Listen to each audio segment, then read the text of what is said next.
إن الحمد لله نحمده ونستعينه ونستغفره ونؤمن به ونتوكل عليه ونعوذ بالله من شرور أنفسنا ومن سيئات أعمالنا من يهده الله فلا مضل له ومن يضلله فلا هادي له وأشهد أن لا إله إلا الله وأشهد أن محمدا عبده ورسوله أما بعد فإن خير الحديث كتاب الله وخير الهدي هدي محمد صلى الله عليه وسلم وشر الأمور محدثاتها وكل محدثة بدعة وكل بدعة ضلالة وكل ضلالة في النار فأعوذ بالله السميع العليم من الشيطان الرجيم بسم الله الرحمن الرحيم يا أيها الذين آمنوا اتقوا الله حق تقاته ولا تموتن إلا وأنتم مسلمون يا أيها الناس اتقوا ربكم الذي خلقكم من نفس واحدة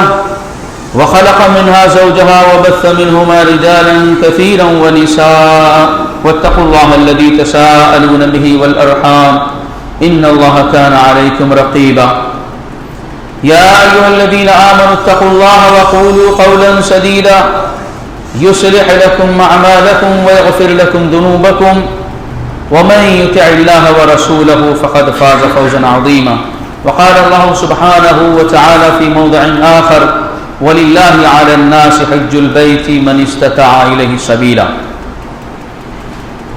ہر قسم کی حمد و ثنا اللہ رب العزت کے لیے ہے. بے شمار درود و سلام نازل ہوں اللہ کے برگزیدہ بندوں پر، انبیاء کرام علیہ الصلوۃ والسلام پر، خصوصاً ہمارے آخر نبی جناب احمد مصطفیٰ محمد مصطفیٰ صلی اللہ علیہ وسلم.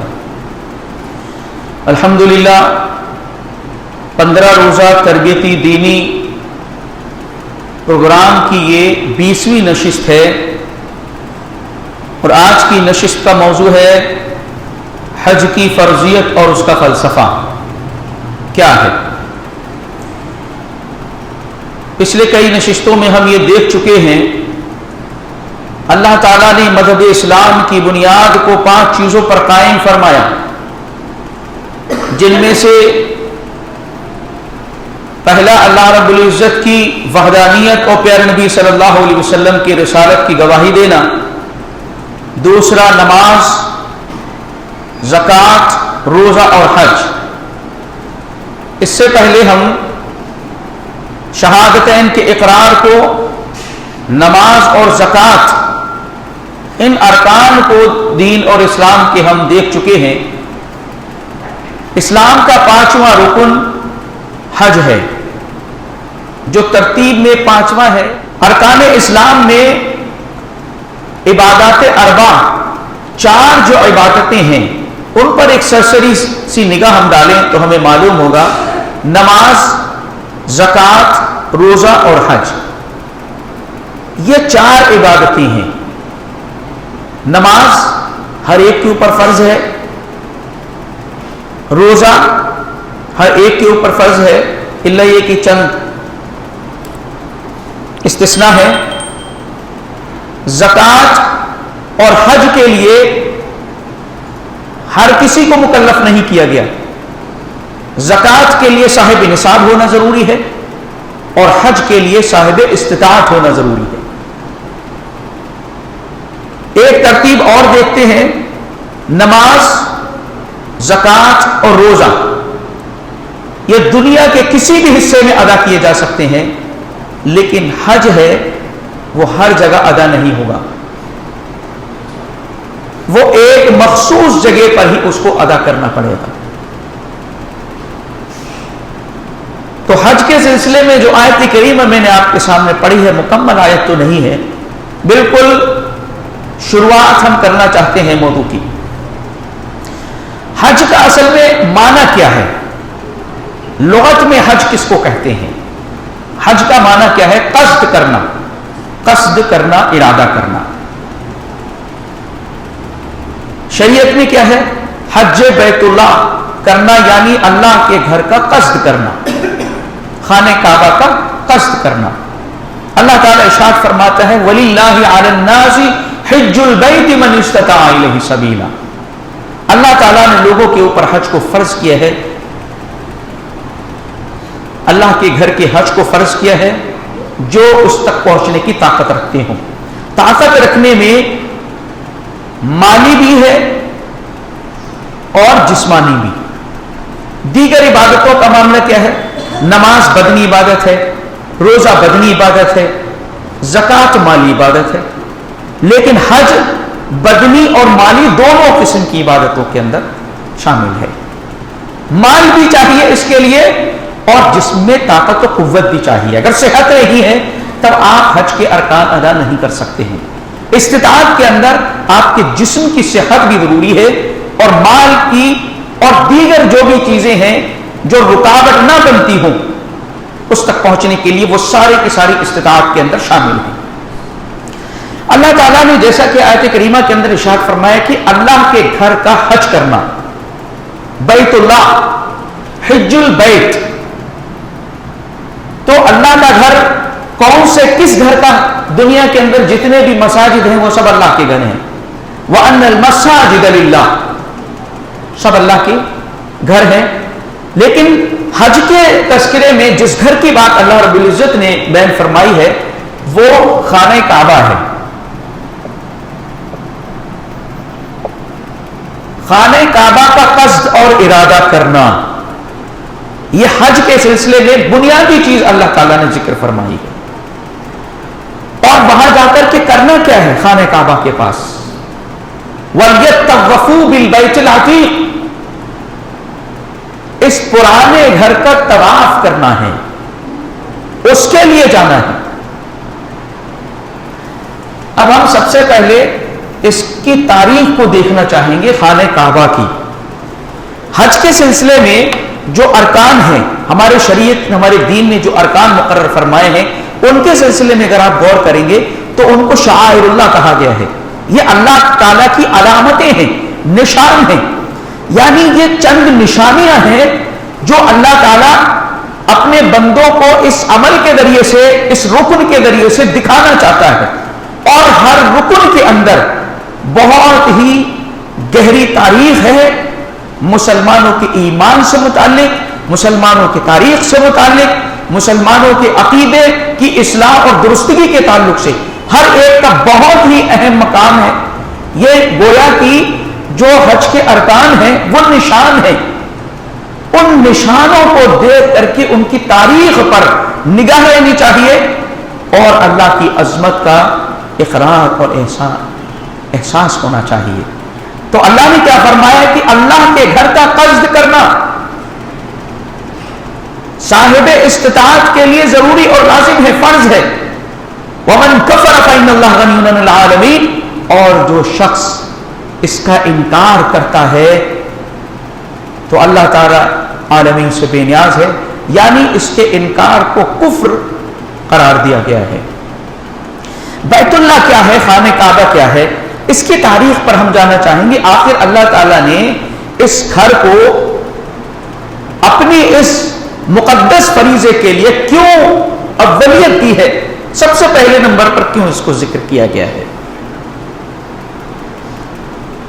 سورہ آل عمران کی جو میں نے آیت کریمہ پڑھی ہے یہ آدھی ہے.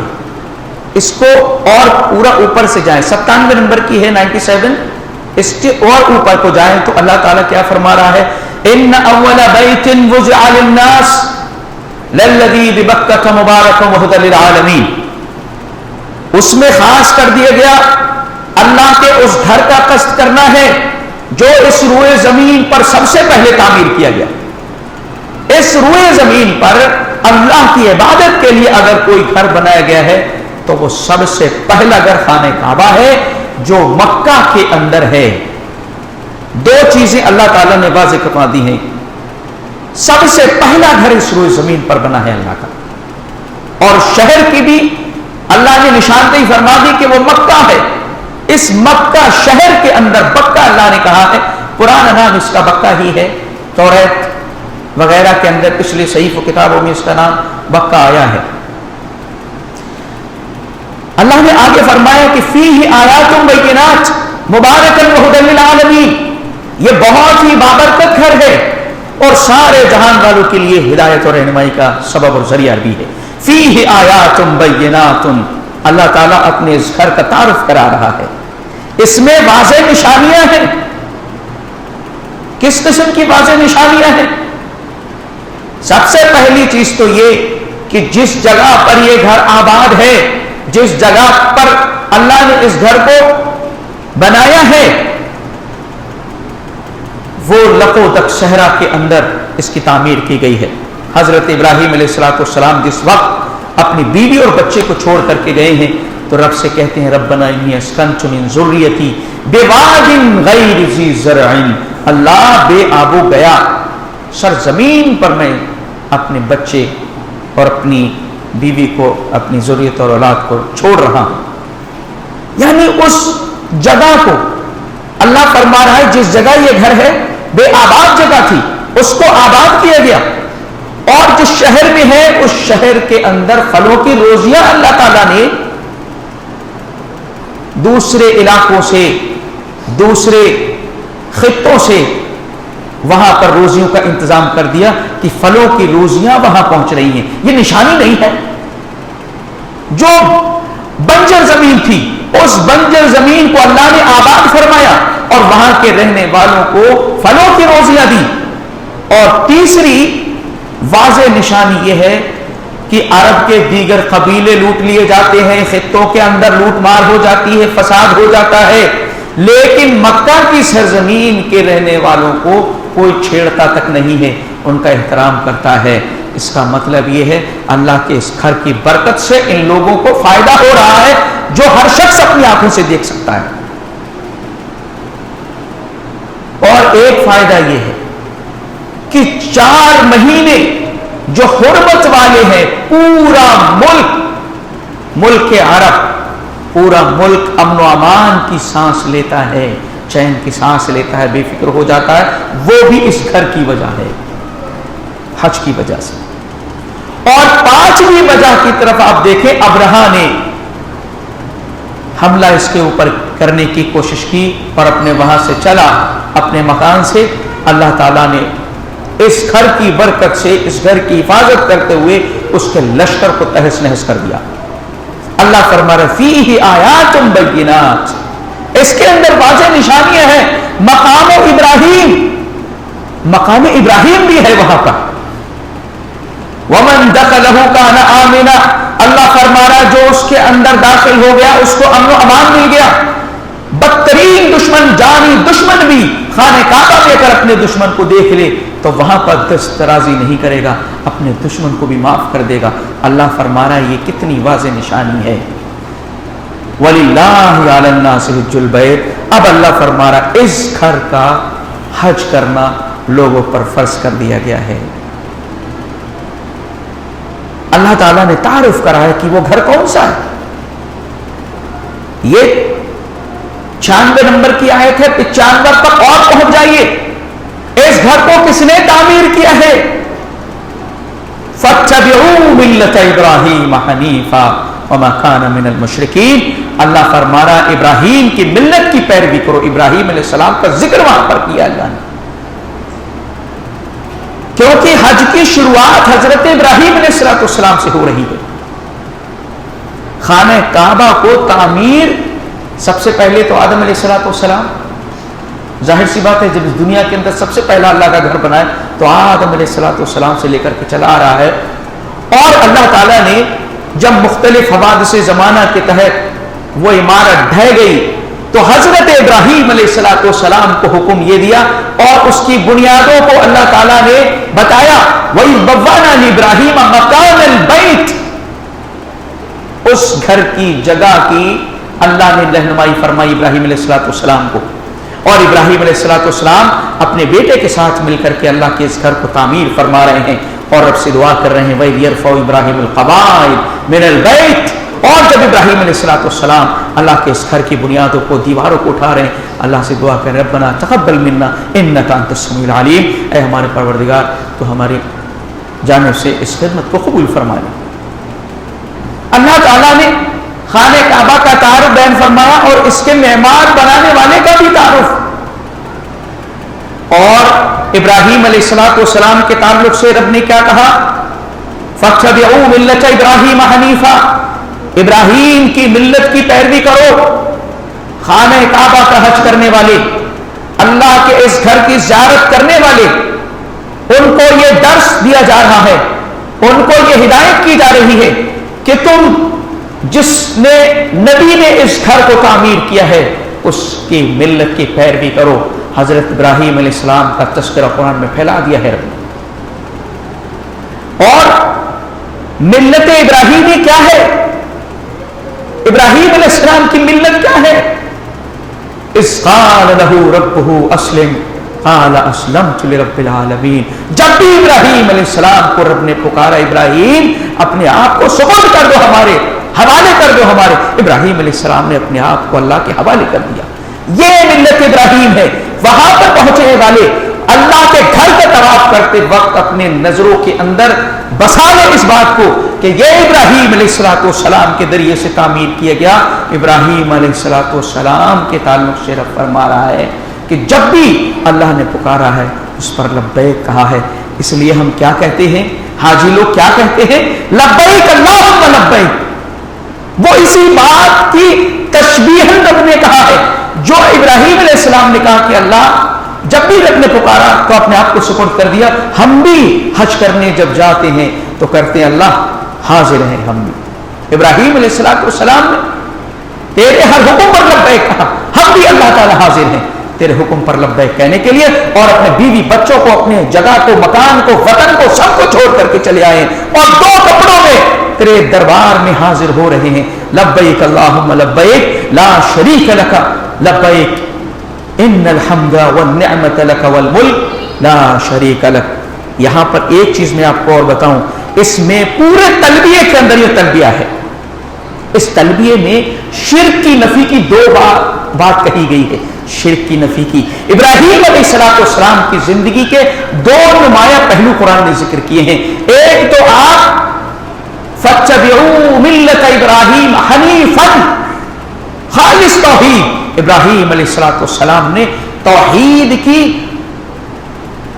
دعوت کو اس قدر بلندی عطا فرمائی کہ قرآن میں آپ کی صفت اللہ نے بار بار حنیفاً ذکر فرمائی، یکسو ہو گئے رب کے لیے، ہر مرحلے میں ہر وقت اللہ تعالیٰ کے لیے اپنے آپ کو خالص کر دیا۔ اور دوسری بات، وہ مکان من المشرکین، اور وہ مشرکوں میں سے نہیں تھے۔ اللہ کے اس گھر کی زیارت کرنے والا، اللہ کے اس گھر کے قصد کرنے والا اور حج کرنے والا، اس کو یہ معلوم ہونا چاہیے ابراہیم علیہ السلام کی زندگی اور سیرت کیا تھی، اس جذبے کے ساتھ جائے۔ خانہ کعبہ اللہ فرما رہا ہے اس گھر کا قصد کریں، فرض کیا گیا ہے، اور اللہ نے یہ بھی بیان فرما دیا کہ وہ مکہ کے اندر ہے۔ مکہ وہ شہر ہے جس کو اللہ تعالیٰ نے امن والا بنایا ہے۔ اس کے لیے بھی ابراہیم علیہ السلام نے دعا کی رب سے، وَإِذْ قَالَ إِبْرَاهِيمُ رَبِّ اجْعَلْ هَٰذَا الْبَلَدَ آمِنًا، اور یاد کرو اس وقت کو بھی حضرت ابراہیم علیہ السلام نے اپنے رب سے دعا کی، مولا کریم اس گھر کو، اس شہر کو امن والا بنا دے۔ مکہ کے اندر ہے وہ گھر، اور اس مکہ کو بھی اللہ کے اس گھر کی وجہ سے حرمت اور تقدس حاصل ہو گیا۔ اور حج کے دیگر ارکان ہیں وہ اس کے اطراف میں ہیں، مکہ خانہ کعبہ کے اطراف میں ہیں وہ سارے۔ حج کا طریقہ کیا ہے، شروعات کہاں سے ہوتی ہے، یہ مین پوائنٹ آپ پکڑ کے رکھیے۔ وَلِلَّهِ عَلَى النَّاسِ حِجُّ الْبَيْتِ، ابراہیم علیہ السلام سے حج کی شروعات ہو رہی ہے باقاعدہ طریقے سے۔